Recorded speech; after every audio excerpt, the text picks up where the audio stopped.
How to find work you actually love and escape the job you hate. Introduction. This book is a roadmap for getting unstuck and building a life where your work energizes you instead of drains you. We will go on a practical journey from understanding your misery to taking the first steps toward a career you genuinely love. It's not about finding a perfect job, because perfect does not exist. It is about finding the right work for you, where your strengths, passions, and values finally click into place. You hold in your hands a practical guide, not a book of empty wishes or vague philosophies. Every chapter will give you real tools and actionable steps to move you from where you are to where you deserve to be. This journey requires honesty and a little bit of courage, but the freedom on the other side is worth it. Let us begin the process of reclaiming your life, one chapter at a time. Chapter 1.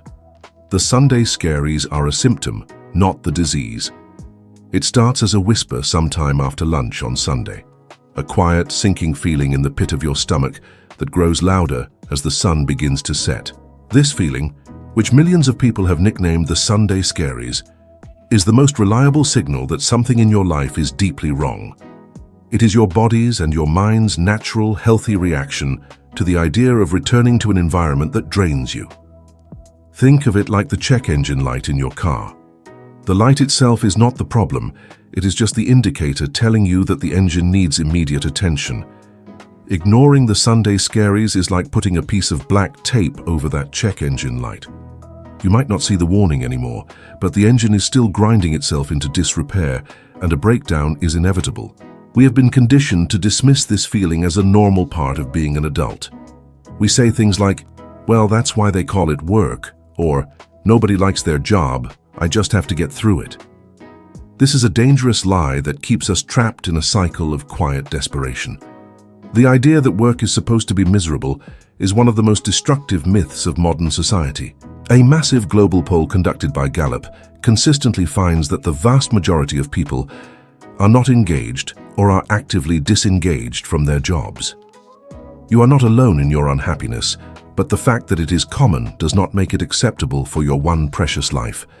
Your life is made up of hours, and you spend most of your waking hours preparing for, commuting to, and performing your job. To accept misery in your work is to accept misery as the primary state of your life. Let's be honest about the other lies we tell ourselves to justify staying put. The first is the lie of the golden handcuffs, the idea that the salary is too good to leave. Money is a tool for living, not the purpose of it. A higher salary that costs you your mental peace, your health, and your joy is a terrible bargain. Then there is the lie of security, the belief that a miserable but stable job is better than the uncertainty of change. But true security does not come from a company that could lay you off tomorrow. It comes from having skills, passion, and a sense of purpose that you can take with you anywhere. The most insidious lie is that this is all there is for you. We convince ourselves that we are not smart enough, talented enough, or brave enough to find something better. This chapter is your first act of rebellion against these lies. We are going to stop ignoring the signal and start listening to what it is trying to tell us. Your first actionable step is to start a dread journal. This is not a diary to complain in, but a tool for gathering data about your own experience. Get a physical notebook or open a new document on your computer. Sometime on Sunday evening, when the feeling is strongest, I want you to answer 3 specific questions. First, on a scale of 1 to 10, how intense is your feeling of dread about the upcoming work week? 1 is feeling completely calm, and 10 is a state of absolute panic or despair. Second, what specific things are you dreading the most? Be as detailed as possible, moving beyond vague feelings like the work to specific tasks like that weekly budget meeting with my boss or dealing with that impossible client account. Third, what emotions are you feeling right now? Write them down. Anxiety, sadness, anger, hopelessness, frustration, boredom. Do this every Sunday for at least a month. You are not trying to solve the problem yet. You are simply honoring the signal and collecting valuable intelligence. This simple act of writing it down validates your experience. It tells your subconscious mind that you are finally listening. The next action is to pinpoint the source of the pain during the week itself. Your dread is likely tied to specific people, tasks, or environments. Carry a small notebook or use a notes app on your phone. Whenever you feel a spike of negativity at work, a surge of anger, a wave of boredom, a moment of feeling worthless, make a quick note of what just happened. Was it a passive-aggressive email from a co-worker? Was it the frustration of working with outdated software? Was it the feeling of being micromanaged during a project? Again, you are not solving anything in the moment. You are being a detective in your own life, gathering clues about what is truly breaking your spirit. After a few weeks, you will have a list of specific recurring triggers. This list is a goldmine of information that separates the real problems from the vague feelings of unhappiness. You may discover that you do not hate your entire career, but you despise your toxic boss. You may find that you actually enjoy helping customers, but you cannot stand the company's rigid and unhelpful policies. This clarity is the first step toward freedom because it helps you define the problem accurately, and you cannot solve a problem that you have not clearly defined. The final exercise for this chapter is a thought experiment called Opposite Day. Look at the list of things you dread from your dread journal and the negative triggers you collected during the week. Now, for each item on that list, I want you to write down what its polar opposite would look like. If you dread the weekly budget meeting, the opposite might be a creative brainstorming session. If you hate being micromanaged, the opposite is having the autonomy to manage your own projects and make your own decisions. If you hate your long traffic-filled commute, the opposite might be working from home or walking to an office in your own neighborhood. This is not about finding a new job yet. It is about activating the part of your brain that looks for solutions and possibilities instead of just dwelling on the problem. You are creating a new vision, even if it feels distant and unrealistic right now. You are planting the seeds of what you want, which is infinitely more powerful than focusing on what you do not want. These three actions, the dread journal, pinpointing the pain, and the opposite day exercise, are your first practical steps out of the cage. They require no risk, no quitting, and no big announcements. They are a quiet, personal commitment to yourself that you are no longer willing to accept a life of quiet desperation. You are acknowledging the check engine light, and you are getting ready to finally look under the hood. Remember, that feeling of dread is not a weakness. It is a sign of your strength, a sign that some part of you still believes you deserve to be happy and fulfilled. It is the voice of your authentic self, begging you to stop settling. In this book, we are going to honor that voice and give it the power to change your life. Chapter 2. Unplugging from the should matrix. From the moment we are old enough to understand, we are plugged into a system of expectations that is not of our own making. I call this system the should matrix. It is an invisible script, a collection of rules and beliefs about what a successful life and a good career are supposed to look like. This script is written by our parents, our teachers, our culture, and society at large. The matrix tells you that you should go to a good college and get a degree in something practical. It tells you that you should find a safe, stable job with a respectable company that offers a good salary and benefits. It tells you that you should value security over passion, predictability over adventure, and external approval over internal fulfillment. It whispers that creative pursuits are just hobbies and that wanting to love your job is a childish fantasy. Most of us follow this script without ever questioning it because it is all we have ever known. We choose a career path based on these shoulds, and then we are surprised when we wake up 10 years later feeling empty and uninspired. You are not living your life. You are living a life that was programmed for you. Escaping the job you hate requires you to first see the matrix and then consciously choose to unplug from it. One of the most powerful forces in the matrix is the voice of our parents. They love us and want the best for us, but their definition of best is often shaped by their own fears and experiences. They may have lived through economic hardship, so their primary value is financial security. They push you toward careers like law, medicine, or accounting because to them, those paths represent safety from the struggles they faced. Their intentions are good, but they are unintentionally steering you toward their dream, not yours. Unplugging means learning to separate your love and respect for your parents from your need to follow their career advice. Then there is the pressure from society and your peers. We see our friends buying houses, getting promotions, and posting their corporate successes online, and we feel a powerful pull to keep up. This comparison game is a core function of the should matrix. It keeps you running on a treadmill, chasing a version of success that someone else defined, terrified of falling behind or being judged. The truth is, many of those people celebrating their promotions are the same ones secretly suffering from the Sunday scaries. The matrix looks shiny on the outside, but often feels hollow on the inside. So how do we begin to unplug? The first, most crucial step is to conduct a should inventory. Just like in the last chapter, get your notebook and write this title at the top of a new page: My Career Shoulds. Now spend at least 15 minutes writing down every single rule or belief you have about your career that starts with I should. Do not filter or judge them. Just let them flow out. Your list might include things like, I should have a more impressive job title by now. I should be earning a 6-figure salary. I should use the expensive degree I paid for. I should stick with this job because the pension is good. I should be more grateful for what I have. This exercise is powerful because it makes the invisible script visible. You are taking the vague pressures you feel every day and putting them down in black and white. Once you have your list, it is time for the second action. Trace the should. For every single item on your list, I want you to ask yourself one simple question. Where did this rule come from?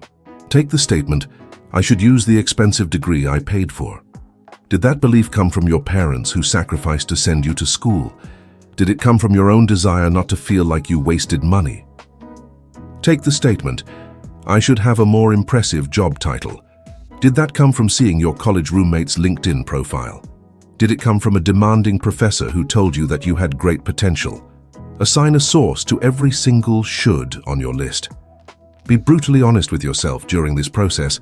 What you will discover is that almost none of these rules originated with you. You have been operating on a set of borrowed values and hand-me-down dreams.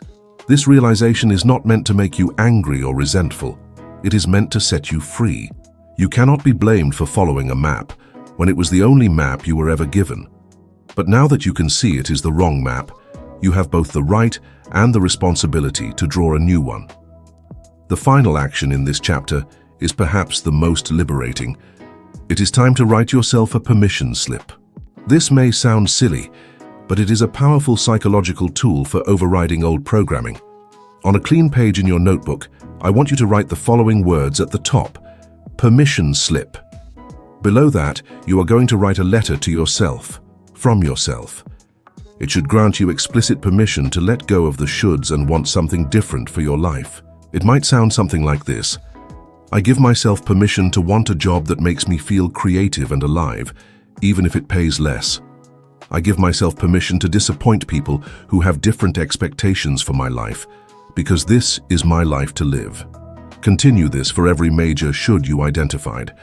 I give myself permission to explore a new field, even if I don't have a degree in it. I give myself permission to value my daily happiness over a fancy job title. I give myself permission to not have it all figured out right now. Read this permission slip out loud to yourself.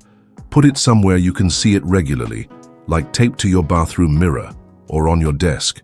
Unplugging from the should matrix is not a one-time event. It is an ongoing practice. The programming is deep and the pull to conform is strong. You will have to constantly remind yourself of your right to choose your own path. You will have to consciously reject the metrics of success that society tries to force on you. This is your declaration of independence. It is the moment you stop asking, what should I do with my life, and start asking the much more powerful question, what do I, the real me, actually want? Every time you feel the pull of comparison or the guilt of not meeting an external expectation, you can return to this awareness. You can remind yourself that you have already identified those beliefs as part of a script you did not write. You have given yourself permission to be the author of your own story. Your work life should be a reflection of your own values and your own definition of a life well lived, not anyone else's. That is the only should that truly matters. From this point forward, you are on a mission to discover what that looks like for you. Chapter 3. Your brain on a job you hate. The science bit. We have talked about the emotional pain of a soul-crushing job, but now we need to talk about the physical reality. A job you hate is not just a drag on your spirit, it is a direct and measurable threat to your physical health. Understanding the simple science behind this is incredibly empowering. It proves that you are not being weak or overly dramatic. You are having a normal biological response to a chronically stressful situation. Your body has a sophisticated ancient system for dealing with threats, often called the fight or flight response. When your brain perceives a danger, like a predator in the wild, it triggers the release of stress hormones, most notably adrenaline and cortisol. These hormones are incredibly useful in short bursts. They increase your heart rate, sharpen your focus, and flood your muscles with energy so you can either fight the threat or run away from it. But here is the problem. Your brain does not know the difference between a tiger in the jungle and a toxic boss in a meeting.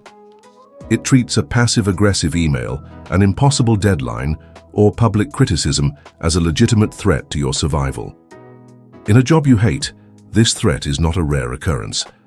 It happens every single day, sometimes multiple times a day, which means your body's emergency alarm system never gets to turn off. Your system is constantly flooded with cortisol. Think of cortisol as the body's long-acting alarm bell, which is helpful for a brief crisis but becomes incredibly damaging when it rings constantly. Chronic high levels of cortisol have been directly linked by countless scientific studies to a terrifying list of health problems. These include a weakened immune system, which means you get sick more often, and high blood pressure, which increases your risk for heart attack and stroke. It also leads to weight gain, particularly around the abdomen, anxiety, depression, digestive problems, and chronic fatigue. When you come home from work feeling utterly exhausted, like you have run a marathon, it is because in a hormonal sense, you have. You are not just tired from work. You are experiencing the physiological fallout of being in a low-grade fight for your life for 8 hours straight. This is not speculation, it is biological fact. Research from institutions like the American Psychological Association has shown that chronic work stress is a major contributor to a wide range of illnesses. Knowing this changes everything. It reframes your misery from a personal failing to a legitimate health issue, just as serious as a poor diet or a lack of exercise. You would not ignore chest pains or a broken leg. You must stop ignoring the physical symptoms of a job that is literally making you sick. So what can we do about this right now while you are still in the job? The first action is to reframe your physical symptoms. When you get that tension headache at 3 in the afternoon, do not just think, ugh, another headache. Instead, I want you to consciously think to yourself, this is my body's reaction to the stress of this environment. It is a signal, and I hear it. When your stomach is in knots before a big presentation, recognize it for what it is. This is my fight or flight system kicking in. Thank you for trying to protect me, but I am not in physical danger right now. This simple act of relabeling the sensation creates a small space between you and the feeling. It shifts you from being a passive victim of your symptoms to an active observer of your body's response. The second, more direct action is to learn how to consciously deactivate the alarm. You need to give your nervous system moments of rest during the day, and you can do this with a technique called the pattern interrupt. A pattern interrupt is any small action that breaks the cycle of stress. One of the most powerful and discreet is called box breathing. It is used by Navy SEALs, athletes, and surgeons to stay calm under immense pressure. It works by directly stimulating the vagus nerve, which is the main highway of your body's relaxation response. Here is how you do it, and you can do it at your desk without anyone noticing. First, slowly exhale all the air from your lungs, then slowly inhale through your nose for a count of 4. Hold your breath for a count of 4. Slowly exhale through your mouth for a count of 4. And finally, hold the exhale for a count of 4. That is 1 box. Repeat this cycle 4 or 5 times, and you will send a powerful signal to your brain that the threat has passed and it is safe to stand down. Do this before a stressful meeting, after a difficult phone call, or any time you feel that wave of anxiety rising. It is a tool you can use to manage your physiology in real time. Another simple pattern. Interrupt is a 2-minute walk. When you feel overwhelmed, just get up and walk to the bathroom, to the water cooler, or even just around the office floor, and focus only on the physical sensation of walking. The final action for this chapter is to conduct an energy audit. Your goal here is to identify exactly what drains you and, more importantly, what, if anything, energizes you at your current job. At the end of each workday for 1 week, take 5 minutes to draw 2 columns in your notebook. Title the left column Drained Me and the right column Energized Me. Under the Drained Me column, list every task, interaction, or situation that made you feel tired, frustrated, or bored. Be specific. Wrote the monthly report. Listened to my coworker complain. Tried to fix the broken printer. Under the Energize Me column, list anything, no matter how small, that gave you a lift. Maybe it was helped a new employee figure something out, or solved a tricky problem in a spreadsheet, or even had a 5-minute chat with a colleague I actually like. Do not be surprised if your Drained Me list is much, much longer than your Energized Me list. That is why you are reading this book. The purpose of this audit is to give you hard data about your own energy patterns. This list will be incredibly valuable in later chapters when we start to piece together what your ideal work environment looks like. The items in the Energized Me column are your clues. They are the small pockets of alignment in a job that is otherwise a bad fit, and they point the way toward what you need more of in your life. Understanding the science of stress is not meant to scare you. It is meant to arm you with the undeniable proof that your need for a new job is not a luxury. It is a necessity for your long-term health and well-being. Your body is keeping score, and it is begging you to find a better game to play. By reframing your symptoms, using pattern interrupts, and auditing your energy, you are starting to take back control. Chapter 4. The Archaeology of You. Digging up your lost passions. In the rush to become a responsible adult, you were forced to bury parts of yourself. The curious, playful, and creative parts of your personality were packed away like old toys in an attic because they were not seen as practical or profitable. This chapter is about excavation. We are going on an archaeological dig into your own past to unearth those buried treasures, because hidden within them are the blueprints for a life you would actually love. The job you hate is a life built on external expectations, the shoulds we dismantled in Chapter 2. The work you will love is a life built on your internal, authentic nature, the very parts of you that you were told to hide. This is not a frivolous exercise in nostalgia. It is a critical data recovery mission to find out who you were before the world told you who you were supposed to be. Your childhood passions and teenage obsessions are not random. They are pure, unfiltered expressions of your innate interests and talents before you learned to worry about what other people thought. A child who spends hours meticulously building complex Lego cities is expressing a natural talent for systems thinking, design, and project management. A teenager who fills notebooks with stories and poetry is showing a deep-seated love for communication, creativity, and human expression. These are not just hobbies, they are powerful indicators of the kind of work that would energize your soul. Our first actionable exercise is to create your joy inventory. Get your notebook, turn to a fresh page, and write this title: My Childhood Joy Inventory. I want you to mentally travel back to the time when you were between the ages of 7 and 14. Now answer this question. What did you do for fun when no one was telling you what to do?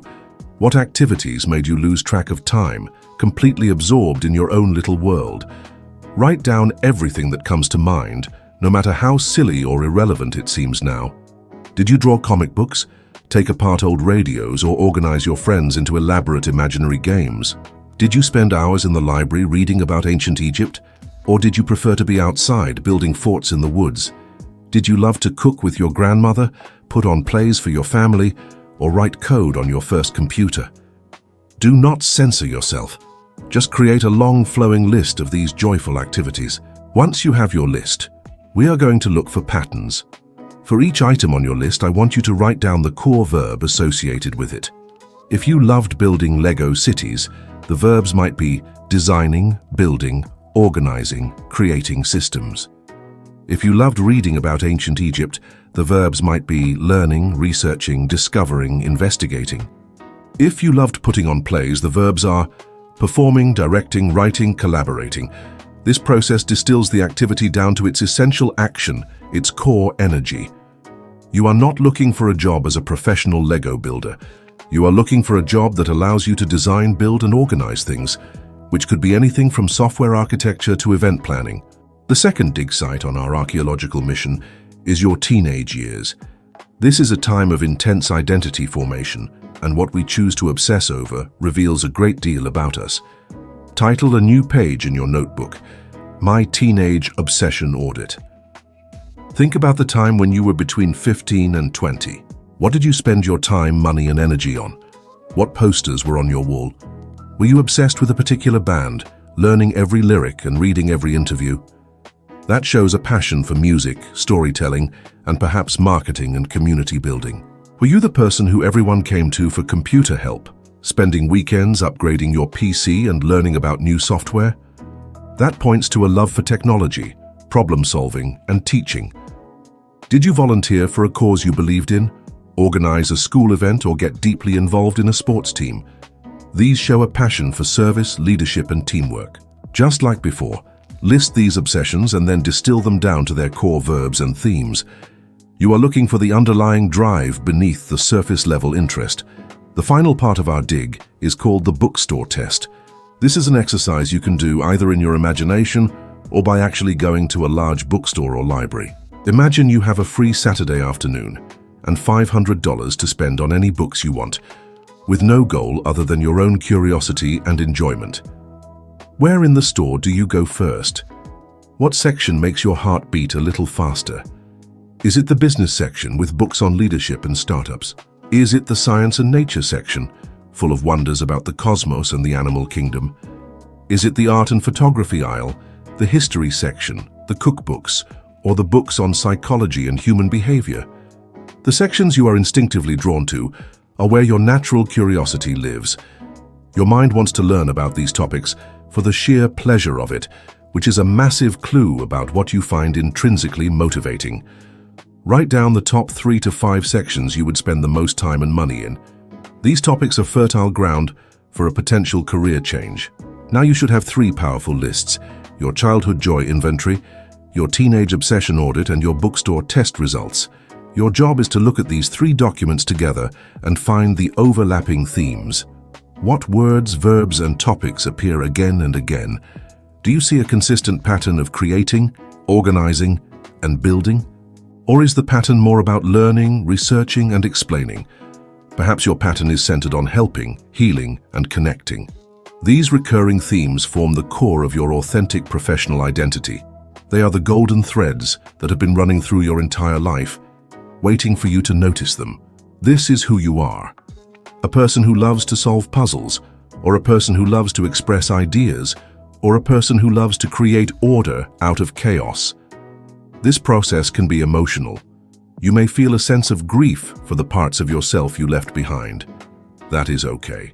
Acknowledge that feeling, but then replace it with a feeling of excitement. You have not lost those parts of yourself. You have just rediscovered them. You have cleared away the dust and rubble of other people's expectations. You are holding the core pieces of your own identity in your hands, ready to build something new, something true, and something you can finally love. Chapter 5. Your flow state is a compass. Have you ever been so completely absorbed in an activity that the rest of the world just fades away? You look up at the clock and realize that hours have passed by in what felt like minutes. This magical experience has a name. It is called a flow state, a concept pioneered by the psychologist Mihaly Csikszentmihalyi after he studied thousands of people from all walks of life. Flow is the state of being in the zone. It is that feeling of effortless focus and deep enjoyment where you are performing at your absolute best. Csikszentmihalyi found that flow occurs when 2 specific conditions are met. First, you are engaged in a task that has a clear goal. Second, the challenge of that task is perfectly matched to your current skill level. It is not so easy that you get bored, and it is not so hard that you become anxious and overwhelmed. It is in that perfect sweet spot between boredom and anxiety that flow lives. In this state, your sense of self-consciousness disappears, your focus narrows, and you feel a sense of control and deep satisfaction. Flow is the ultimate biological signal that you are doing something you were built to do. It is your brain and body's way of screaming, "Yes, this is it. More of this, please." Your flow state is the most accurate compass you will ever find for navigating your career. The activities that put you into a state of flow are the exact activities that should form the foundation of your new professional life. The problem is that for most people stuck in a job they hate, moments of flow are rare or even non-existent. Your work is likely either mind-numbingly boring or stressfully overwhelming, the two states that make flow impossible.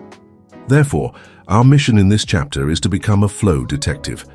We need to actively search for and document every single instance of flow in your life, both inside and outside of your current job. Our primary tool for this investigation is the flow log. For the next 2 weeks, I want you to carry your notebook with you or keep a dedicated notes file on your phone. At the end of each day, take 10 minutes to reflect and ask yourself this one question. Was there any moment today, no matter how brief, where I felt completely absorbed in what I was doing? Think about your entire day, from the moment you woke up. Did you find flow while you were working on a specific spreadsheet at your job, or did it happen later when you were cooking dinner, working on a hobby, playing a video game, or helping your child with a school project? Did you feel it while organizing your closet, planning a trip, or deep in conversation with a friend? Whenever you identify a moment of flow, you need to log it in your notebook. And for each entry, you must capture 3 critical pieces of information. First, describe the specific activity you were doing. Do not just write work. Write designing the slides for the new marketing presentation. Do not just write hobby. Write sanding the wood for the bookshelf I'm building. Second, describe how it felt. Use words like focused and in control, challenged, creative, time disappeared, felt strong. Third, and this is the most important part, analyze why you think it happened. What was it about that specific activity that created the conditions for flow? Was it the element of problem solving? Was it the creative expression? Was it the act of bringing order to chaos? Was it the physical engagement of working with your hands? Was it the satisfaction of learning a new skill? After 2 weeks of keeping this flow log, you will have a rich set of data points about your own unique psychological triggers for deep satisfaction. You will begin to see clear patterns emerge. You might discover that your moments of flow almost always involve activities where you are teaching or explaining something complex to another person. Or you might find that your flow state is consistently triggered when you are troubleshooting a technical problem and figuring out why something is not working.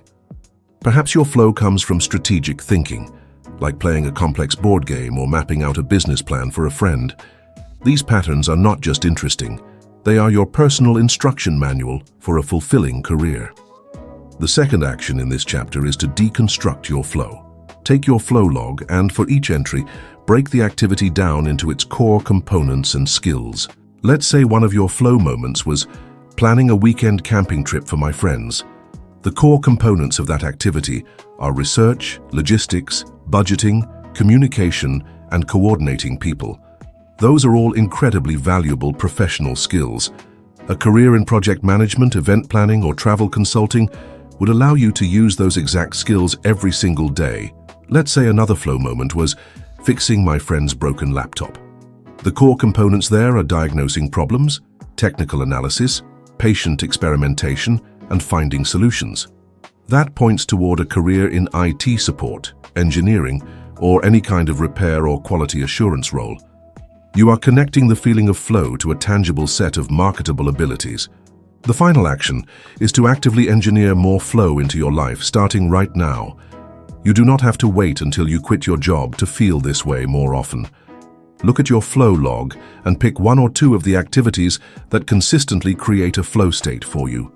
Then you must schedule time for that activity in your calendar for this week, as if it were the most important meeting you have. If you find flow in writing, schedule 2 hours on Saturday morning to just sit and write, with no goal other than to enjoy the process. If you find flow in working with your hands, schedule a time to work on a small project in your garage or garden. This serves 2 purposes. First, it immediately increases the amount of joy and satisfaction in your current life, which acts as an antidote to the misery of your job. Second, it allows you to practice and strengthen the very skills that you will eventually build your new career around. You are beginning the transition from amateur to professional in the thing that makes you come alive. Your flow state is not a luxury. It is a biological necessity for a life of engagement and meaning. It is your internal compass, always pointing toward your true north. By learning to find it, document it, and follow it, you are charting a direct course out of the soul-crushing grind and toward a life of deep and authentic engagement. Chapter 6. The Ikigai Map. Finding your reason to get up. On the Japanese island of Okinawa, there are more people over the age of 100 than anywhere else in the world. When researchers studied their lifestyle to understand their incredible longevity and happiness, they discovered a powerful, shared concept at the heart of their culture. That concept is called Ikigai. While it has no direct English translation, it can be described as your reason for being, or the reason you get up in the morning. Ikigai is not just about happiness or passion. It is a beautiful and practical framework that sits at the intersection of 4 fundamental elements of your life. It is the place where what you love to do, what you are good at, what the world needs, and what you can be paid for all come together. Finding your Ikigai is like finding the ultimate sweet spot for your life's work. In the previous chapters, we have been gathering the raw materials for this. Your archaeological dig uncovered what you love, and your flow log revealed what you are good at and what makes you feel engaged. Now we are going to assemble those pieces, along with 2 new ones, into a single powerful map. This Ikigai map will provide you with a clear, holistic vision for the kind of work that will bring you not just a paycheck, but a profound sense of purpose.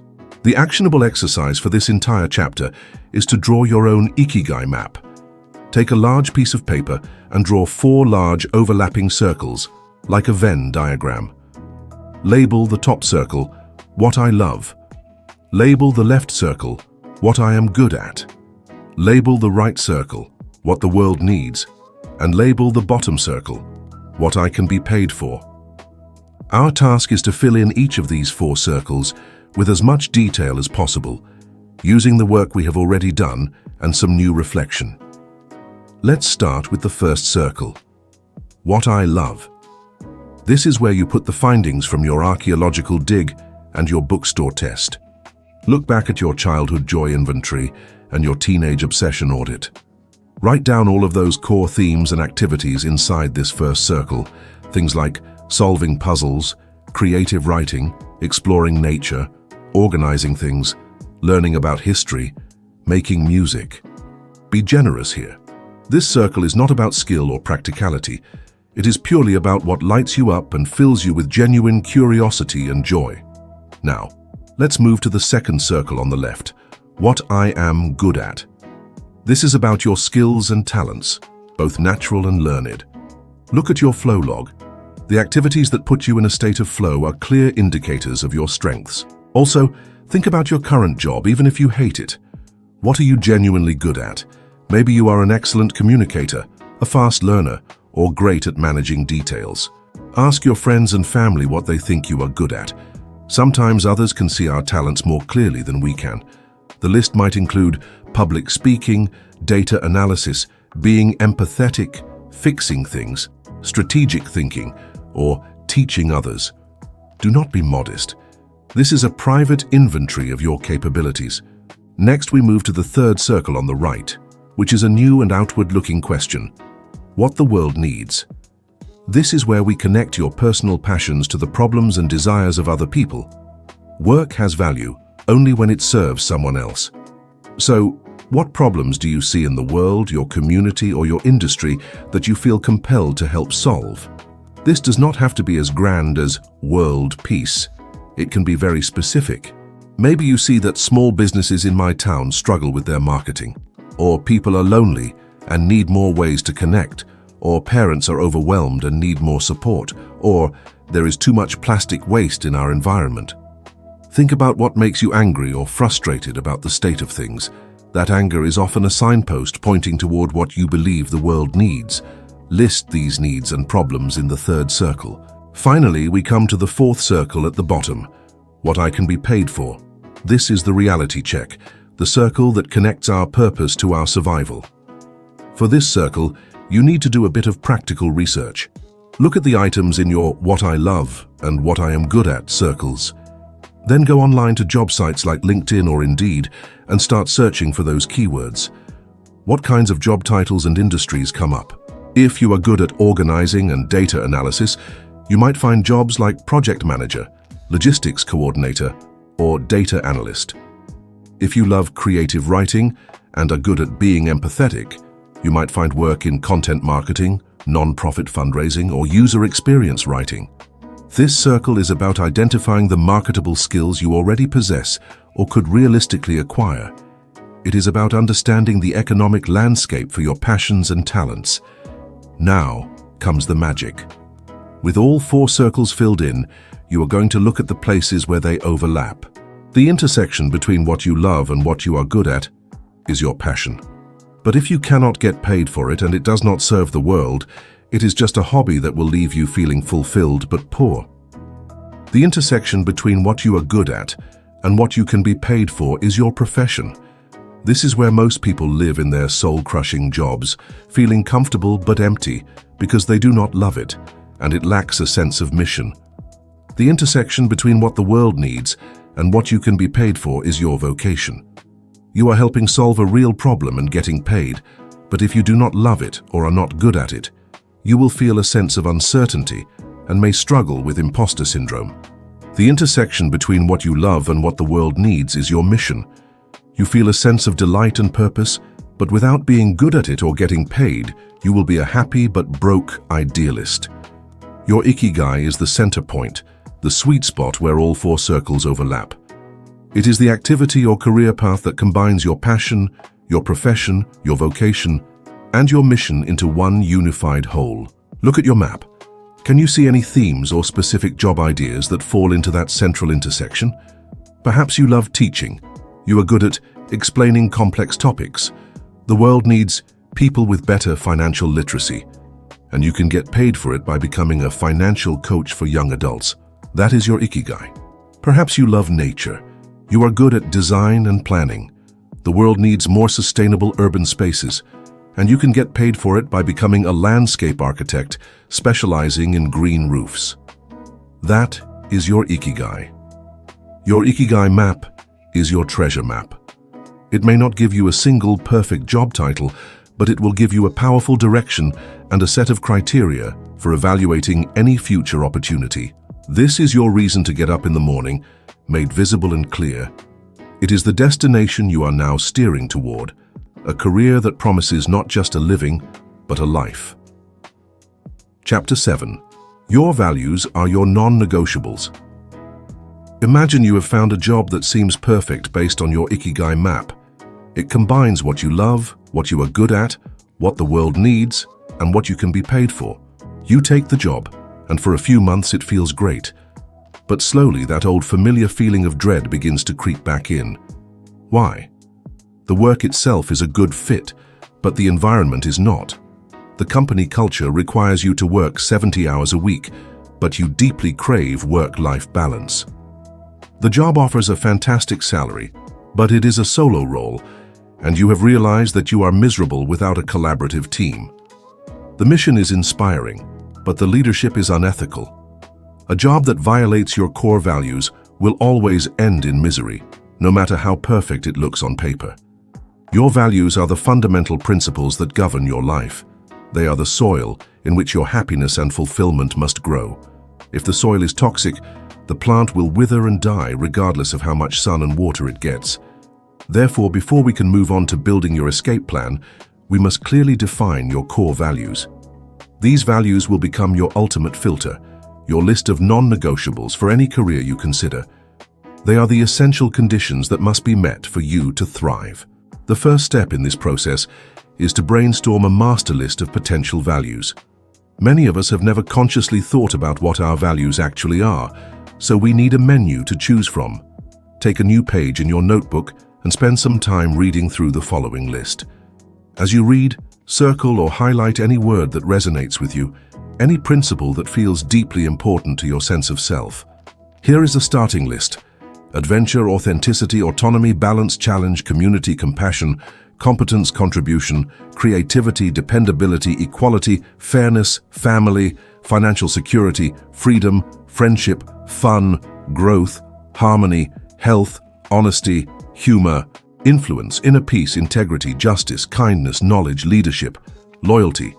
Making a difference, order, passion, personal development, pleasure, power, recognition, respect, responsibility, security, self-respect, service, spirituality, stability, status, teamwork, trust, wealth, wisdom. Do not overthink it at this stage. Just go with your gut reaction. Your goal is to have a list of at least 10 to 15 words that feel significant to you. Once you have your long list, the real work begins. You cannot have 15 top priorities. A priority is by definition something that comes first. Our next action is to narrow this list down to your top 5 core values. These 5 will be the pillars upon which you build your new career.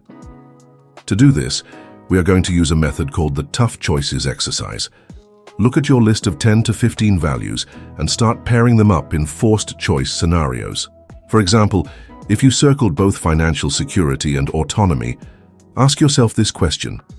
If I could only have one, a job that offered incredible freedom but an average salary, or a job with a huge salary but where I was micromanaged every second of the day, which would I choose? Your gut answer to that question reveals which value is more fundamental to your happiness. If you chose freedom, autonomy is a stronger core value for you than financial security.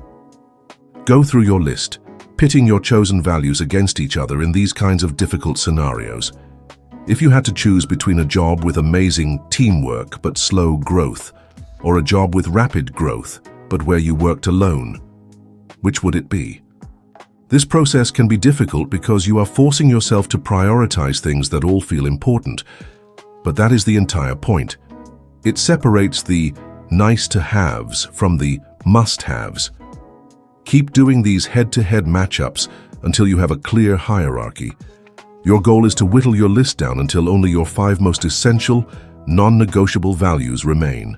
Once you have your top 5, the final and most important action in this chapter is to define what those values mean to you in practical, behavioral terms.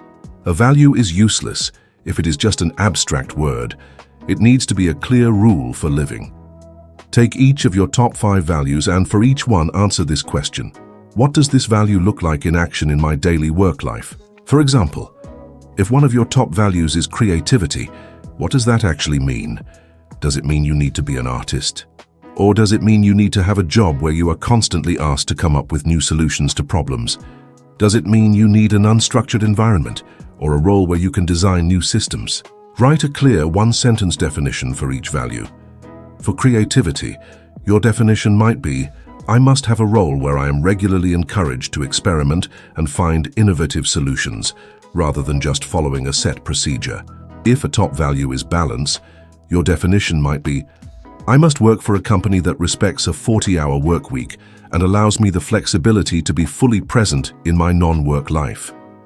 If your value is contribution, your definition could be, I need to be able to see a clear and direct link between my daily tasks and a positive impact on other people's lives. These definitions transform your values from vague concepts into a practical checklist. When you are looking at a new job opportunity, you can now hold it up against your 5 defined, non-negotiable values. Does this job honor your definition of autonomy? Does the company culture align with your definition of integrity? Will this role fulfill your need for growth? If the answer to any of these questions is a clear no, then the job is not for you, no matter how good the salary is or how impressive the title sounds. This is your personal constitution, your set of rules for making one of the most important decisions of your life. You have now completed the entire personal discovery mission. You have acknowledged your pain, unplugged from society's expectations, understood your own psychology, rediscovered your passions, located your flow states, mapped your Ikigai, and now defined your core values. You are no longer lost in the woods. You have a map, a compass, and a clear understanding of the destination. You now know with more clarity than ever before what you are looking for. The next part of our journey is to build the practical step-by-step plan to go out and get it. Chapter 8. The Fear Freezer. How to thaw your biggest anxieties. You have a map and a compass, a vision of the work that would light you up inside. But standing between you and that new reality is a huge, invisible wall of ice, the wall of fear. This fear is the single most powerful force that keeps people trapped in lives of quiet misery. It whispers paralyzing lies into your ear, telling you to stay put, to play it safe, and to give up on your dreams before you even start. It is the fear of failure, the fear of going broke, the fear of what other people will think, and the fear of the unknown. Our mission in this chapter is to stop treating fear as an enemy and start treating it as a puzzle to be solved. We are going to take your vague, terrifying anxieties and drag them out into the light, look them directly in the eye, and systematically dismantle them piece by piece. We are going to thaw the fear that has you frozen in place. The first and most powerful tool for this process is a thought exercise called fear setting. It is a way to define your fears in precise detail, which is the first step to conquering them. Take a new page in your notebook and divide it into 3 columns. At the top of the page, write down the action you are afraid to take, for example, quitting my job to start a career as a graphic designer. Now in the first column, you are going to define your nightmare. Ask yourself, what are the absolute worst things that could possibly happen if I took this action? List every single fear that comes to mind, from the catastrophic to the merely embarrassing. Your list might include, I will run out of money and become homeless. I will fail to get any clients and have to admit defeat. My family will tell me I told you so. I will discover I'm not actually good at graphic design, or I will end up in a worse job than the one I have now. This part is uncomfortable, but it is crucial. Giving your fears a name and writing them down takes them from being a terrifying monster in the dark to a defined problem on a piece of paper. Now move to the second column, which we will label Prevent.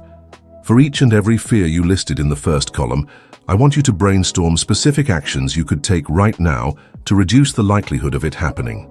If you fear running out of money, your prevention step is build a 6-month financial runway before I quit, which we will cover in detail later. If you fear failing to get clients, your prevention step is start a side hustle to land my first 3 paying clients while I still have my current job. If you fear that you are not good enough, your prevention step is take an advanced online course and build a strong portfolio to prove my skills. You will quickly see that for nearly every fear, there is a practical, proactive step you can take to mitigate the risk. Finally, we come to the third column labeled Repair. For each worst-case scenario you listed, ask yourself, if this terrible thing actually happened, what specific steps could I take to get back on my feet? Let's say your absolute worst fear comes true. You quit your job, your new career fails completely, and you burn through your savings. What would you do to repair the situation? The repair plan might look like this. I would move in with a family member or friend for a few months to cut my expenses. I would update my resume with my old skills and start applying for jobs in my previous field, even temporary ones, to get an income flowing again. I would have learned a valuable lesson and would be back to a stable, if not ideal, position within a few months. When you look at it this way, you realize that even the absolute worst-case scenario is not a permanent death sentence. It is a temporary setback from which you could and would recover. The next step is to get honest about the benefits of taking action.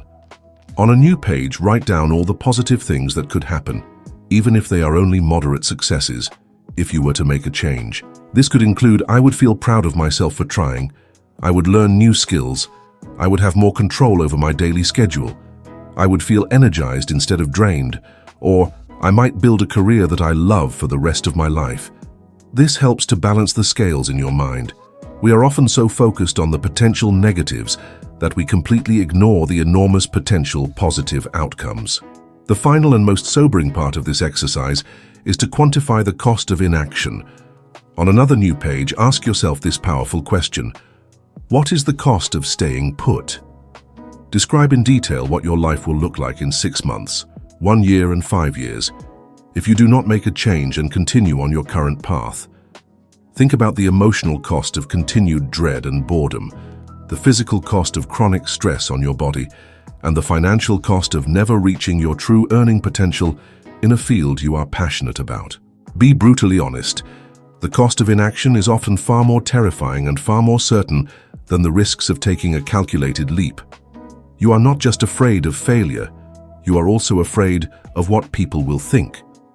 This fear of judgment is a powerful cage that keeps us performing for an audience that is not even paying attention. The truth is that most people are far too absorbed in their own lives, their own fears and their own problems to spend much time thinking about you. And the small minority of people who would judge you for trying and failing are not the people whose opinions should matter in your life. Your final action for this chapter is to create a council of encouragement. Identify the 2 or 3 people in your life who you know will support you no matter what, the ones who believe in you and want to see you happy. Share your dreams and your fears with them. Their encouragement will be the antidote to the poison of judgment from others. Fear will never completely disappear, but by using these tools, you can shrink it down to a manageable size. You can transform it from a paralyzing monster into a simple set of risks to be managed. You have looked the beast in the eye, and you have realized that you are the one who is in control. Chapter 9. The Side Hustle Lab. Test your ideas without quitting your job. The most common fantasy about escaping a job you hate involves a dramatic, cinematic moment. You stand up in the middle of the office, deliver a heroic speech, tell your boss exactly what you think, and walk out into the sunset to start your dream business. This fantasy is exciting, but it is also incredibly stupid and dangerous. A blind leap of faith is a good way to end up in a state of financial panic, which is the worst possible mindset for building a new career. The smart way to escape is not with a dramatic explosion, but with a quiet, methodical, and strategic plan. The cornerstone of that plan is the side hustle. A side hustle is not just about making a little extra cash. It is your personal laboratory, a low-risk environment where you can test your new career idea, build valuable skills, and gain the confidence you need before you ever have to hand in your resignation letter. Think of yourself as a scientist with a hypothesis. Your hypothesis is, I would love to be a professional photographer and people would pay me for my work. The wrong way to test this hypothesis is to quit your stable accounting job, buy $10,000 worth of camera gear and hope for the best. The right way is to start a small, manageable experiment on the side. Our first action is to design what we will call your minimum viable career test. The goal is to create the smallest, simplest version of your dream job that you can start doing right now in your spare time. This test must have 3 key characteristics. First, it must be low cost, requiring a minimal financial investment to get started. Second, it must be something you can do in 5 to 10 hours per week, without jeopardizing your performance at your current job. Third, it must involve a real transaction, either an exchange of money or, in the very beginning, a formal exchange of your service for a testimonial from a real person. Let's look at some examples. If your dream is to be a web designer, your minimum viable career test is not to build a massive agency website.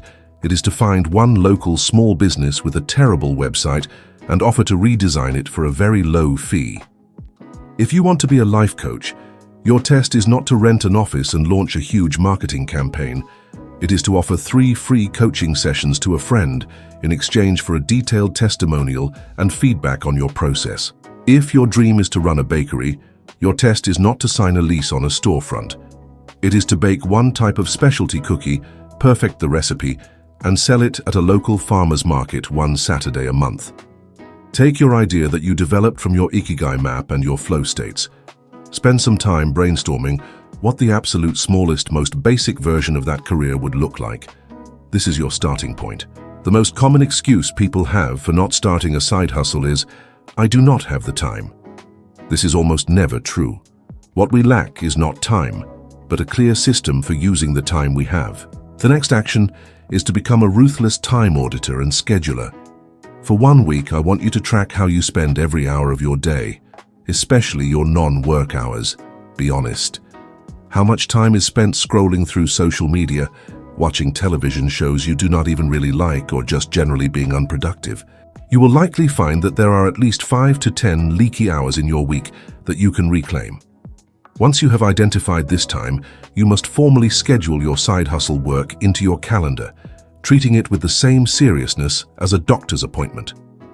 This might mean waking up an hour earlier 2 days a week, dedicating every Tuesday and Thursday evening from 8 to 10, or blocking out 4 hours every Saturday morning. By scheduling it, you transform it from a vague intention into a concrete commitment. Now we need to talk about the most important psychological milestone of your side hustle, earning your first dollar.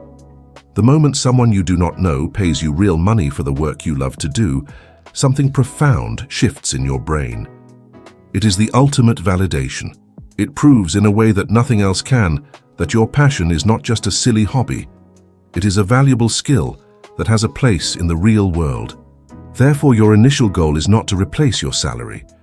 Your initial goal is to make one single dollar. Once you make $1, you know you can make 10. Once you make 10, you know you can make 100. This first dollar is the proof of concept that will fuel your motivation like nothing else. It is the tiny spark that proves a bigger fire is possible. As you run your experiment, you're doing more than just testing an idea. You're actively gathering crucial data and building your bridge to the future. You're building a portfolio of real work that you can show to future clients or employers. You're making real connections in your new industry. You are learning the practical realities of your chosen field, the parts they do not teach you in books. You might discover that you love the creative part of being a graphic designer, but hate the process of finding clients, which is invaluable information. Perhaps you will find that your initial idea is not quite right, but it leads you to a related idea that is a much better fit. This is the beauty of the laboratory. It allows you to pivot and adjust your experiment based on real-world feedback. The side hustle is your escape plan in action. It is the process of building your new boat while you are still safely on the shore of your old job. It replaces the terror of a sudden leap with the confidence of a gradual, well-planned transition. So start your experiment this week. Choose your minimum viable career test, schedule the time, and focus on that first magical dollar. It is the first tangible step you will take out of the job you hate and into the work you were meant to do. Chapter 10. Building your escape tunnel. The financial runway. Money is the biggest, scariest reason most people stay in jobs that make them miserable. The fear of not being able to pay the rent, buy groceries, or support your family is a legitimate and powerful force that can feel like an insurmountable wall. We call the trap of a high-paying but soul-crushing job the golden handcuffs. In this chapter, we are going to melt those handcuffs down and forge them into a key. That key is a financial cushion that we will call your freedom fund or your financial runway. This is a specific amount of money set aside in a separate account with one single purpose: to give you the time and peace of mind to transition to a new career without panicking. Having a financial runway changes the entire emotional landscape of a career change.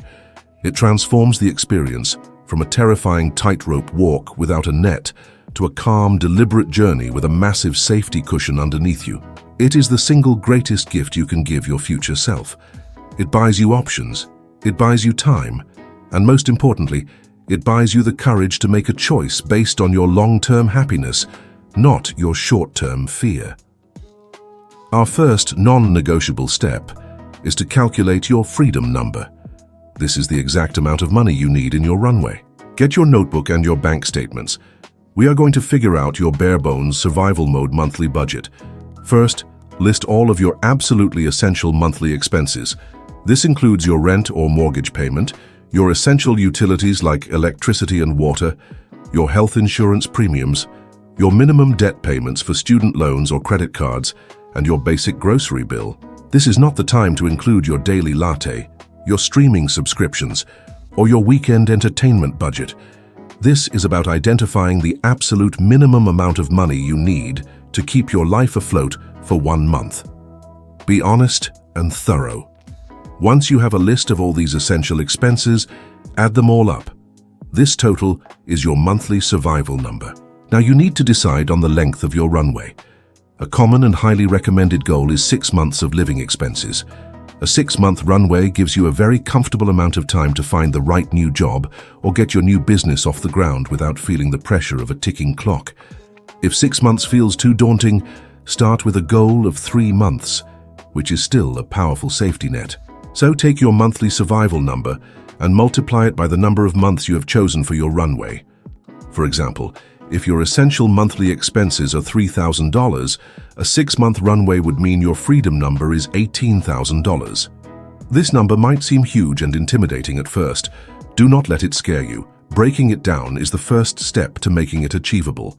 Now that you have your target, we need a practical system for saving that money. Wishing for it will not make it appear. We need an automated and aggressive strategy. This strategy is called the cash funnel system.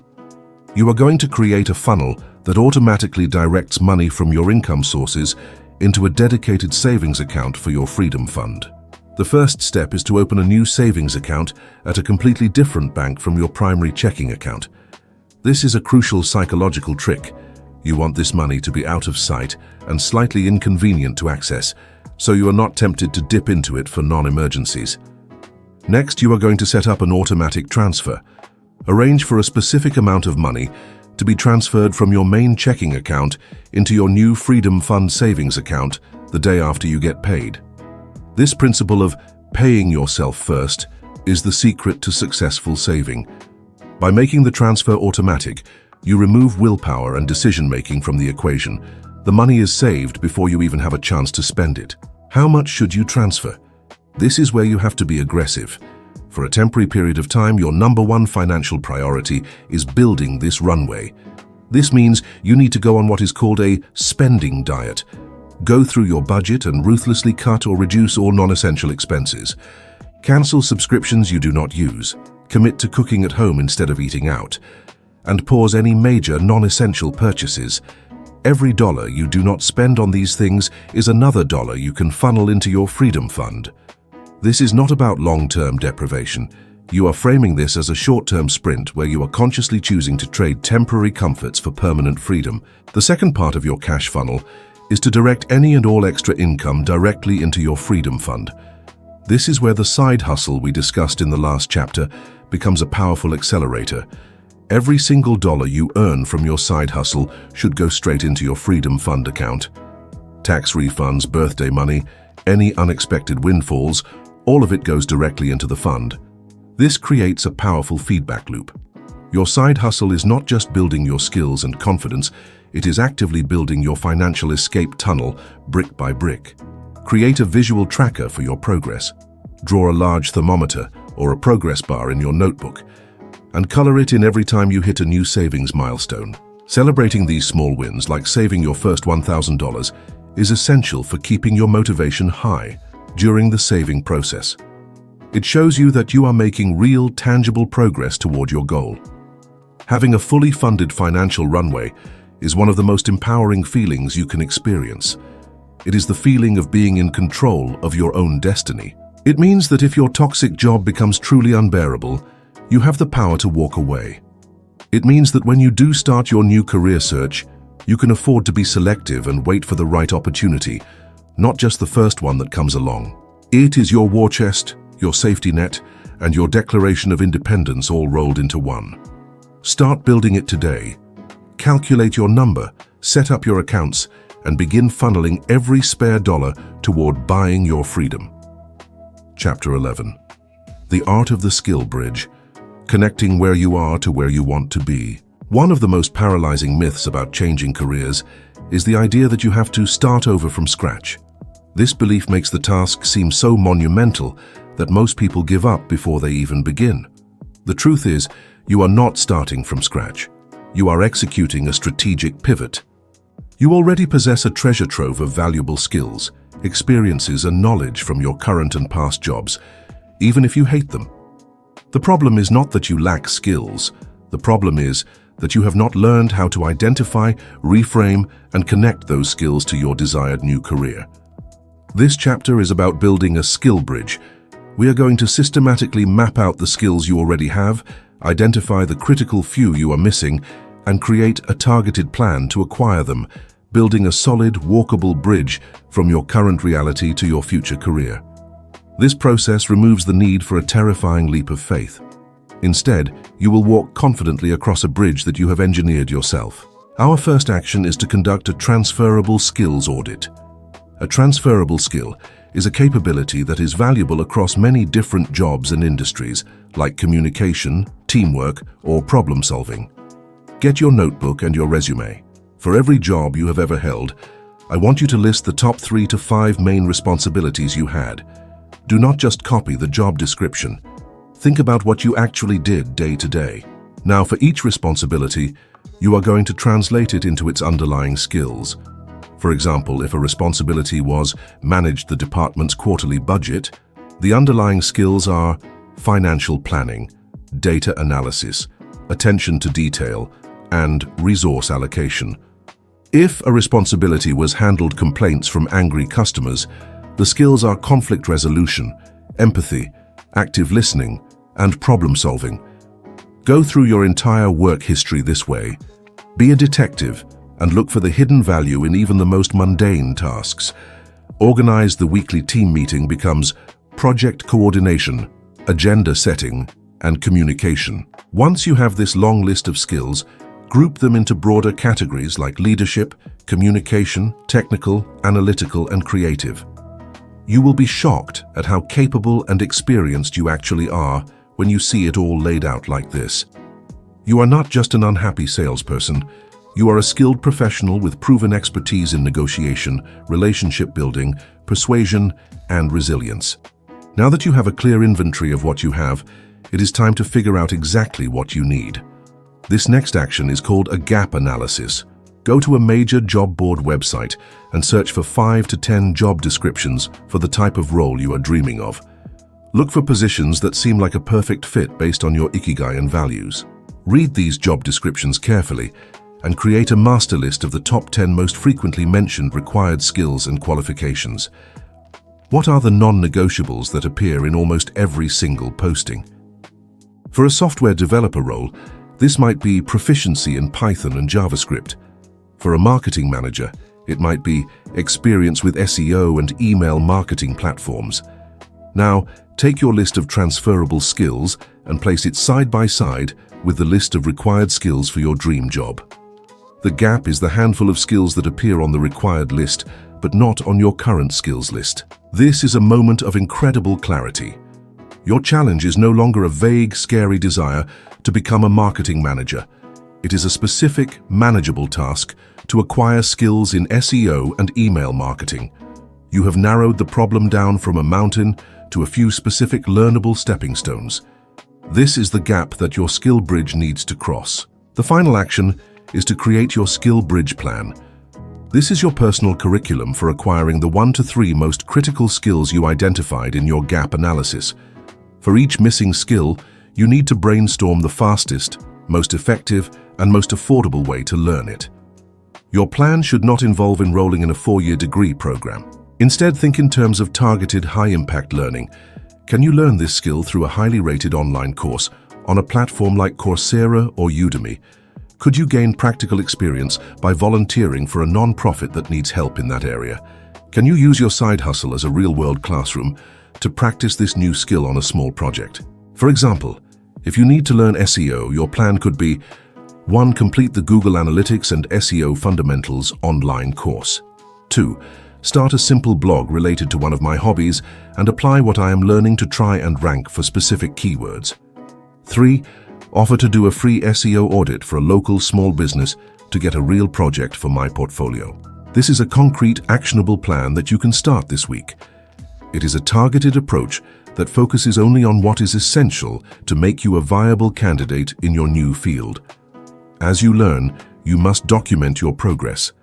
Add these new skills and projects to your resume and your LinkedIn profile immediately. You are actively building your qualifications in real time. You are transforming yourself from an aspiring candidate into a qualified one, step by step. This skill bridge process is the ultimate confidence builder. It proves to you and to the world that you are serious and strategic about your transition. You are no longer hoping to be lucky. You are methodically constructing your own path, laying down each plank of your bridge with intention and purpose. You are not starting over. You are leveraging your past, building on your strengths, and intelligently adding the missing pieces to create a compelling and authentic new professional identity. Chapter 12. Tell a new story, your personal rebrand. Up to this point, our journey has been an internal one. You have done the deep, difficult work of understanding yourself, defining your fears, and building your bridge to a new career. Now, it is time to turn that internal reality into an external one. You have to change the story that you tell the world about who you are and what you do. This is not about being fake or creating a false persona. It is about consciously and strategically presenting the truest, most compelling version of your new professional identity. You are no longer just an accountant who is tired of his job. You are now a finance professional with a decade of analytical experience who is transitioning into data science to help tech companies make smarter decisions. See the difference? The first story is passive and rooted in the past. The second is active, forward-looking, and full of purpose. This personal rebrand is essential because people, especially recruiters and hiring managers, can only understand you through the story you tell them. If you tell them a confusing or uninspired story, they will not see your potential. Our first action is to craft your transition narrative. This is a concise, powerful, 2 to 3 sentence story that explains your career change in a way that makes perfect, logical sense. Your transition narrative must connect your past, your present, and your future into a seamless and compelling story. It should answer the unspoken question in every interviewer's mind. Why are you making this change, and why should I believe you can do it? A great transition narrative has 3 parts. The first part acknowledges your past experience and highlights the key skills you developed there. The second part explains your motivation for the change, connecting it to your passions and a desire for a new kind of impact. The third part points to the future and explicitly states what kind of role you are now seeking. Let's look at an example. Imagine a former lawyer who wants to move into non-profit management. Her old story might be, "I was a lawyer for 10 years, but I burned out and now I want to do something that helps people." This story is weak because it focuses on the negative and makes the change seem like an escape rather than a deliberate move towards something.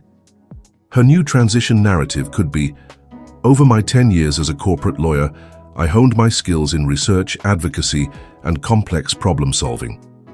While I enjoyed the intellectual challenge, I found myself increasingly drawn to work with a direct social impact, which is why I've been volunteering and taking courses in nonprofit strategy, and I am now seeking a program manager role where I can apply my analytical skills to help a mission-driven organization grow."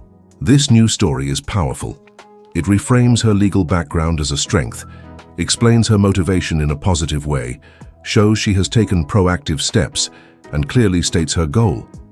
Take all the work you have done in the previous chapters, your transferable skills, your Ikigai, your skill bridge plan, and use it to write your own transition narrative. Practice saying it out loud until it feels natural and confident. Once you have your new story, it is time to update all of your professional materials to reflect it. Your resume and your LinkedIn profile are the 2 most important battlegrounds in your personal rebranding campaign. The second action is to overhaul your resume from a historical document into a marketing document. A bad resume is a chronological list of everything you have ever done. A great resume is a targeted advertisement for your future job, using your past experience as proof that you are the right candidate.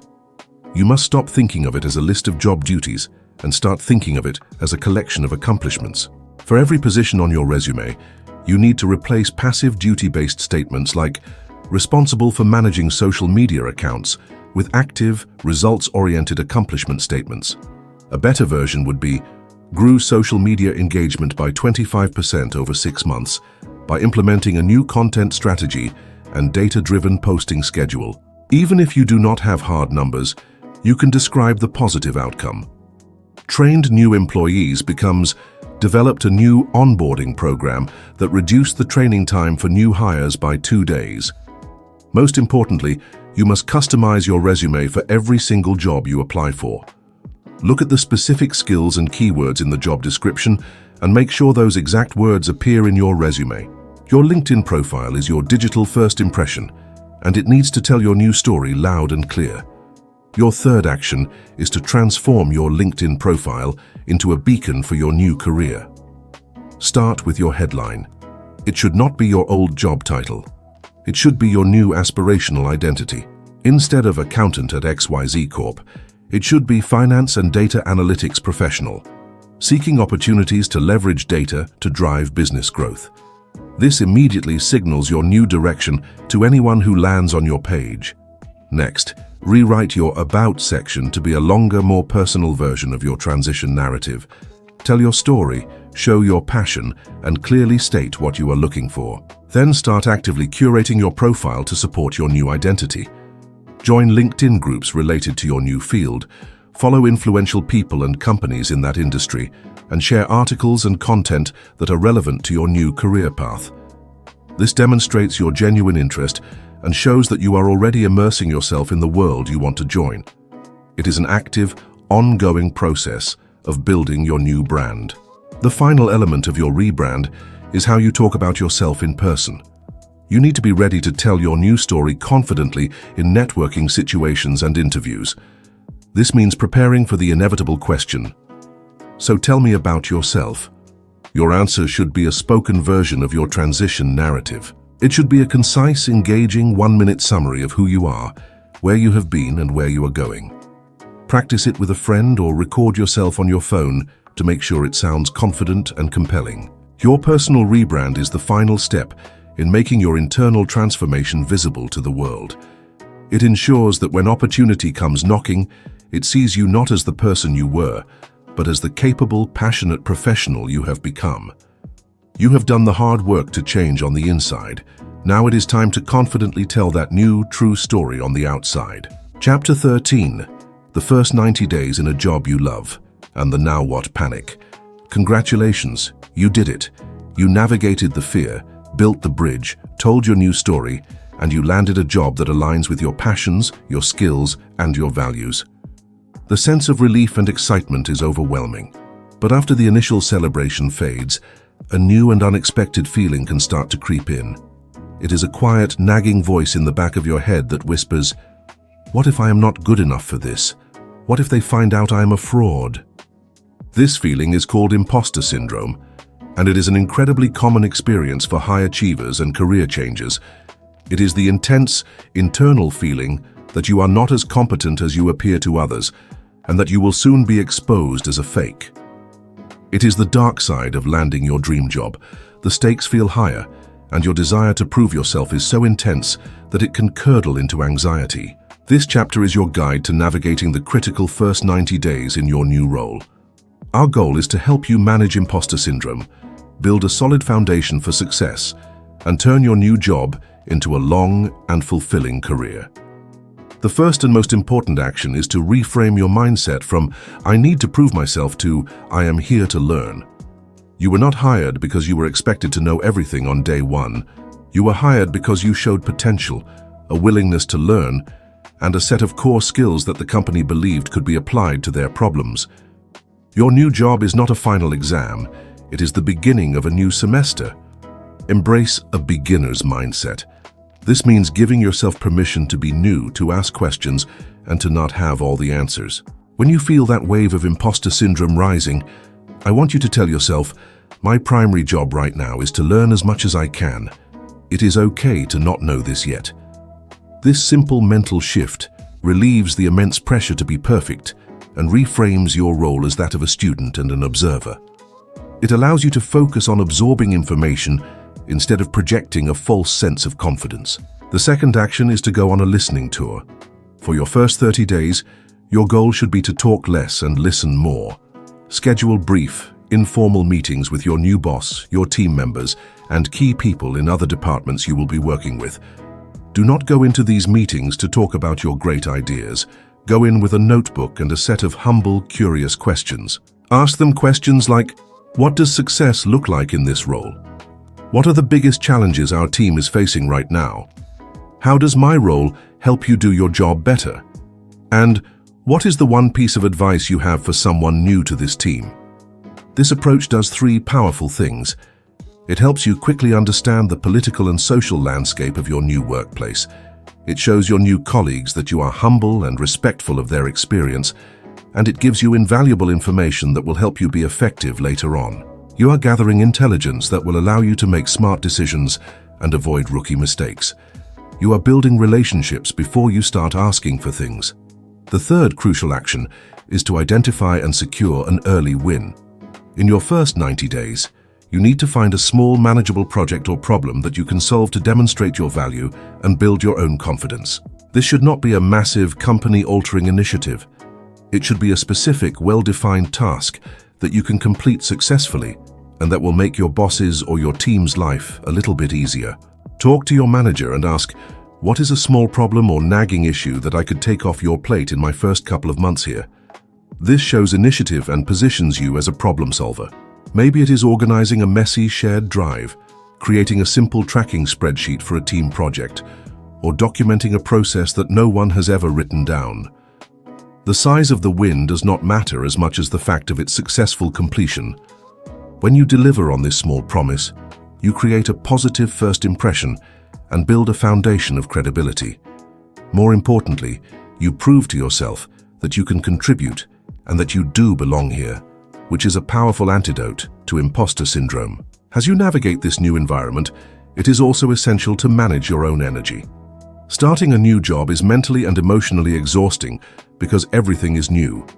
Your brain is working overtime to learn new names, new systems, and new cultural norms. You need to be disciplined about protecting your well-being outside of work. This means prioritizing sleep, continuing to make time for exercise, and not abandoning the hobbies and relationships that recharge you. It is easy to fall into the trap of working late every night to prove your commitment, but this quickly leads to burnout and diminishes your effectiveness. Finally, you must continue to check in with your values, the non-negotiables we defined in Chapter 7. Does this new reality align with what you decided was most important to you? Is the work-life balance what you expected? Is the team as collaborative as you had hoped? It is normal for there to be some discrepancies between the interview process and the day-to-day reality. The key is to assess whether these are minor issues you can adapt to or major violations of your core values that signal a red flag. The first 90 days are a probationary period, not just for you but for the company as well. It is a time for you to assess with clear eyes whether you have truly found the right fit. Navigating this period with a learning mindset, a listening ear, and a focus on small wins will set you up for long-term success. It will help you dissolve the panic of imposter syndrome and replace it with the quiet confidence of someone who knows they are exactly where they are supposed to be, ready to learn, contribute, and grow. Chapter 14. Beyond the honeymoon, cultivating a career, not just a job. The initial excitement of a new job, often called the honeymoon phase, is a wonderful feeling. But like all honeymoons, it eventually comes to an end. The daily challenges become routine, the initial thrill wears off, and even a dream job can start to just feel like a job. This is a natural and predictable part of any career journey. The great danger at this stage is complacency. It is the temptation to stop being proactive and to let your career just happen to you, which is the same passive mindset that probably led you to the soul-crushing job you escaped in the first place. Finding work you love is not the finish line. It is the starting line of a new, more engaging marathon, and it requires continuous effort to keep it fulfilling. This final chapter is about shifting your perspective from simply having a job to actively cultivating a career. It is about the ongoing habits and mindsets that will ensure your work continues to be a source of growth, engagement, and meaning for years to come. Our first principle for long-term career fulfillment is to never stop being a student. The world and your industry are constantly changing, and the skills that are valuable today may be obsolete tomorrow. The most successful and satisfied professionals are lifelong learners. They approach their work with a sense of perpetual curiosity and a commitment to continuous improvement. Your first action is to create a personal development plan for yourself each year. This is a simple document where you identify 1 or 2 new skills or areas of knowledge you want to develop over the next 12 months. This is not necessarily about getting a promotion. It is about keeping your work interesting and keeping yourself valuable. Perhaps you want to learn a new piece of software that is becoming popular in your field. Or maybe you want to improve your public speaking skills or get a deeper understanding of your company's finances. Once you have identified your learning goals, create a small actionable plan to achieve them, just like you did with your skill bridge. This proactive approach to growth ensures that you are always evolving and that your job never becomes stale. The second crucial habit is to actively manage your network. Your professional relationships are one of your most valuable career assets. This is not about sleazy networking or just collecting contacts on LinkedIn. It is about building genuine, mutually beneficial relationships with colleagues, mentors, and peers in your industry. Your next action is to schedule relationship maintenance into your life. This means making a conscious effort to stay in touch with people.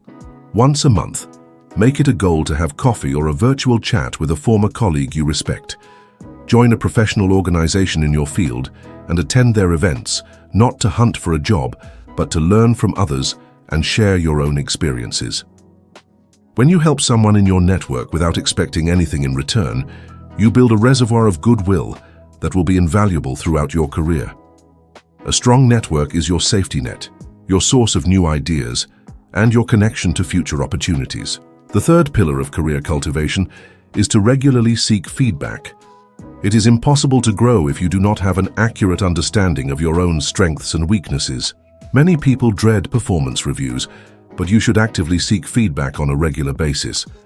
Your next action is to make it a habit to ask your manager, your peers, and even your clients this simple question: what is one thing I could be doing better? This question shows humility and a desire to improve, which great leaders always respect. It gives you the specific, actionable information you need to adjust your performance and grow as a professional. Be open to the feedback you receive, even if it is difficult to hear. Thank the person for their honesty and focus on the lesson, not on defending your ego. Finally, and perhaps most importantly, you must periodically revisit your own internal compass. The person you are today is not the person you will be in 5 or 10 years. Your values may shift, your passions may evolve, and what constitutes your Ikigai might change. A career that is a perfect fit for you now may not be a perfect fit a decade from now. Your final action is to schedule an annual career checkup with yourself. Once a year, take a weekend afternoon to go back through the core exercises in this book. Re-examine your values. Are those 5 non-negotiables still the most important things to you? Do a new flow log for a week. Are the same activities still putting you in that state of deep engagement? Revisit your Ikigai Map. Has your sense of purpose or your understanding of what the world needs changed? This annual checkup ensures that you are staying in alignment with your authentic self.